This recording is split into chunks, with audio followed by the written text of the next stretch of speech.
and then I'm not gonna stop the spool. I'm just gonna hold it up, and what happens happens. If it bird's nest, a bird's nest, but theoretically it should not bird's nest. Cast it out.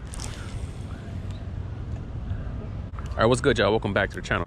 I'm relatively new to bass fishing, and particularly using Baitcaster. So I'm not a newbie anymore, but I'm gonna show you how I learned how to throw the Baitcaster and not be so intimidated by it.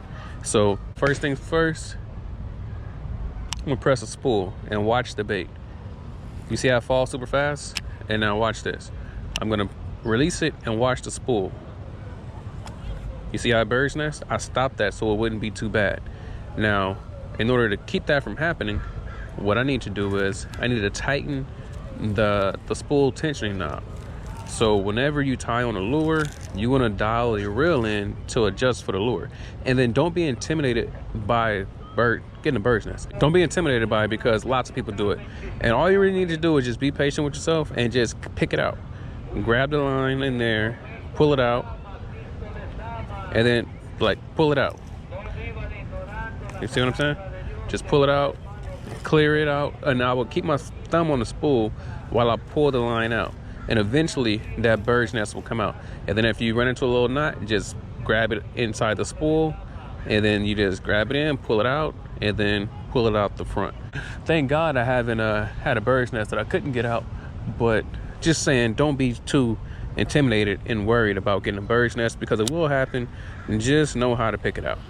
All right, so now first thing I'm gonna do is I'm gonna tighten the spool tensioning knob. And so for somebody like me who has I feel like I'm like intermediate. So for somebody like me who's kind of comfortable with the Baitcaster, when you get it, like say it's loose, right? The spool right here, if it's too loose, there's movement in the spool. You don't want that. So you want to tighten it down, just so do this without hearing that knocking. I can still hear it, so I'm gonna tighten it a little bit more. And then right here you have these brakes. So I like the fact that the brakes click. I don't like the fact that there's no numbers right here, where I don't know where it's at. But here's the max, here's the little, so I'm gonna put it right here in the middle. I'm gonna start right in the middle right there, and I'm gonna give it a cast. So again, I'm gonna watch how it falls. And then also when you cast it, you wanna stop it. You wanna stop the spool once your bait hit the water. Once your bait hit the water, you stop the spool. Okay, that was an okay cast. All right, now, you see that? So I stopped the spool, I didn't have any issues. Now, when it comes to somebody who's less experienced, you just tighten the spool down more. Tighten it down more so that when you release a spool, it goes slower. And then I'm gonna tighten it down so much so that the spool is barely moving.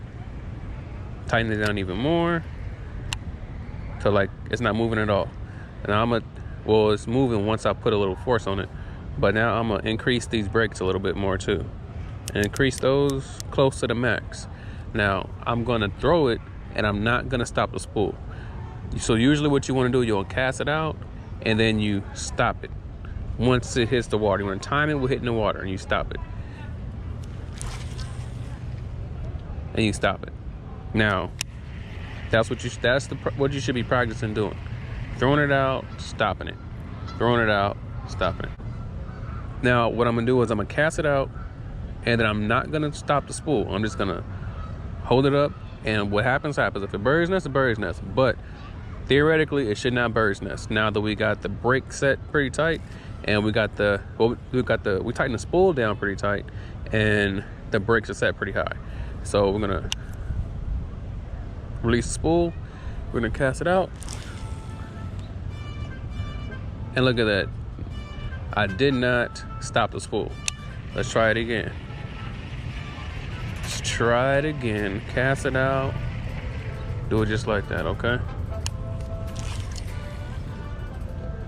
You see? And you're not going very far. The downside of doing this is not being able to cast as far as you probably could with a set. you know, for a more advanced fisherman or a baitcaster user. But it's whatever. But one thing that I've learned is fishing here and everywhere else is like, you casting out, you know, I've always wanted to like cast as far as I can, cast as far as I can. But majority of the time, I catch the majority of my fish right along the bank. So I don't have to cast that far. Cast right over there, no bird's nest, and just crank them in. Reel it straight in, just like that. Oh. And because usually the fish are typically pretty close. Like the bass, well, for what I've learned from largemouth bass, is that they're typically right around here cruising the bank. And I'm not even stopping it. So I'm gonna cast that back out and try that again.